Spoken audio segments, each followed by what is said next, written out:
With you 3 times a week on this live stream here on our YouTube channel. Delighted to have you with us. I'm Kay Murray, joined by Janusz Michallik and also Dalen, who's still getting over the excitement of being at that epic Arsenal-Manchester United game, and now he's going to take it up even a notch today, just being here with all of us. We've got a lot to get through.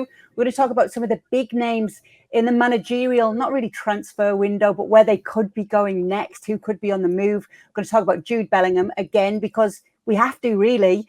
We've got to talk about the top free agents that will be coming up in 2024. And of course, the hot takes that we've seen on social media. A lot to get through, but let's start with these managers, shall we? I know that there's a few names coming up here on who could be on the move, but let's start, if we can, Dalen, with Roberto De Zerbi, because I know that this is a manager that stands out. He's the Brighton manager. He's made plenty of waves. He's got a big fan himself in Pep Guardiola, who said he hadn't seen his team playing this unique style of football that he's got his Brighton side playing. How long is it until he does move on? I think he can pick his job wherever he wants to go. I think what he needs to do is look at his predecessor, because Graham Potter was basically in the same situation for Rewind a year ago. Maybe not as coveted, but pretty close. And he chooses to go to Chelsea, and 7 months later, he's out of a job. And he's dragged through the mud. And they have the pictures of the young man when he took the job and when he let the job go. He looked like a president. It looked like Obama aged over 8 years. Like it was a rough run, to say the least. I think you look at that and say, okay, what matters in a job?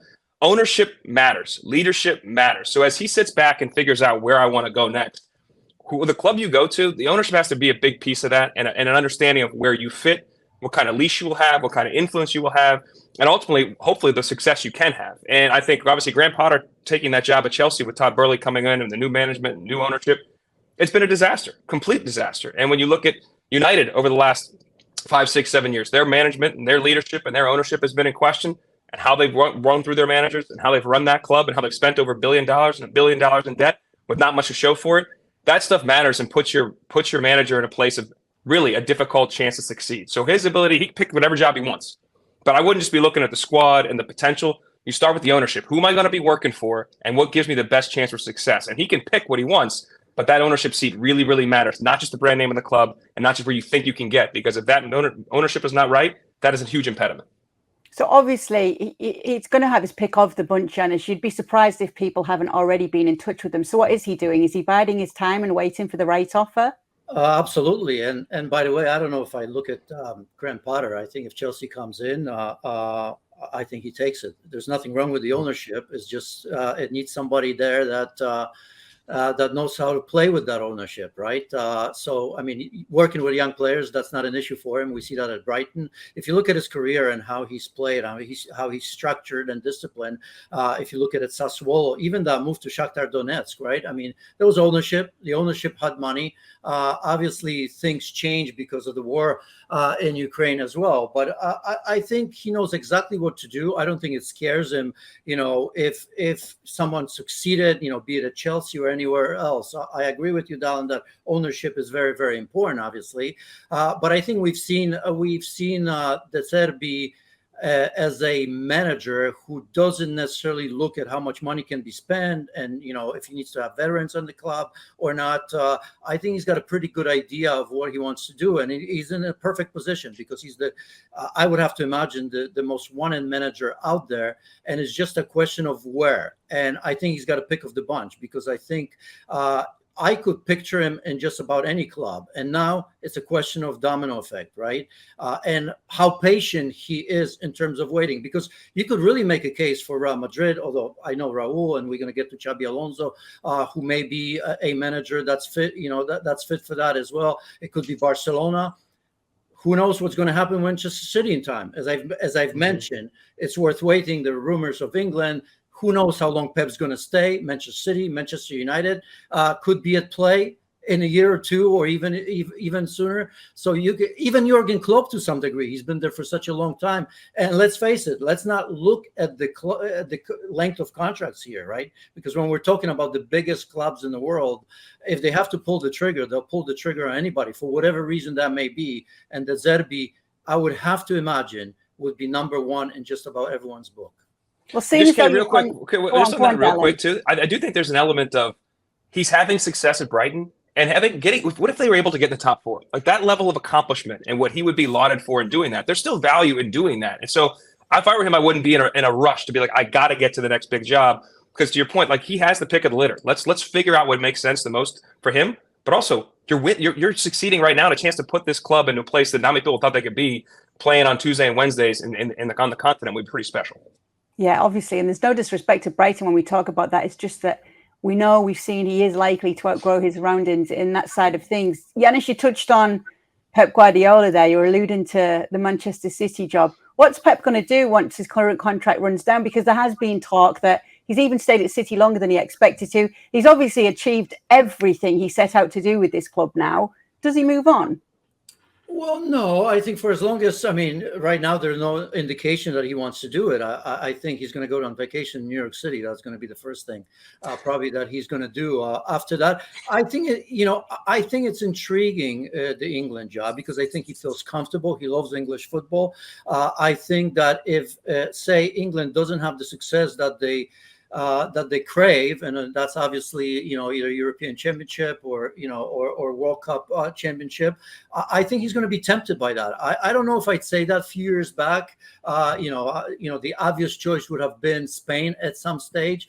I don't know if he's ready to move on to in terms of club versus country, and does he want a job every day? But that English rumor is intriguing to me, because I could see and I could understand why he would want to do something in England, because rightfully or wrongly, and I don't necessarily think that way, but it is one of those holy grails, right? It's coming home. When is it going to come home, and all that stuff? And I think that would be a challenge that he'd be up for it. He'd be good for it. I don't know if he wants it. It's funny, isn't it, Dalen? Because you achieve a treble like he did, and it's a wonderful achievement. And then suddenly, as soon as that happens, everyone's saying, okay, well, now he's done that. He's got to be moving on, hasn't he? He's achieved everything he set out to do. That's got to be it for him. Yeah, it's funny, because if he didn't win in that game, and it didn't win the one game, if they win the Champions League final, then this whole conversation would be different. I don't think we wouldn't even be talking about where would he go next, because he still had that thing left to accomplish. So yes, he wins the treble. He's done everything there at that level. He's only 52 years old. There is something to be said about the daily grind. Everybody talks about how maniacal he is, how obsessive he is, how hard he works. That can grind on you, but also when that's gone, that's a huge void in your life. So you really wonder what he wants to do at this point in his life in the next couple of years. England is intriguing, but he may want to take a step back like he did after the Bayern job and assess the situation and find a job, whether it's club or country, and kind of make that decision. If he would like to come coach the United States for the 2026 World Cup, I would take him. Just throwing it out there. I would take him. It'd be okay. I'd be welcome to it. Maybe I'm the one. Maybe I'm the one. But no, I think obviously there's an element of, one, I've done everything. What else is there? And there's that burnout, but there is that void of that desire to still do whatever it is. And only 52. That's not an old guy. He's got a lot of years left in this game.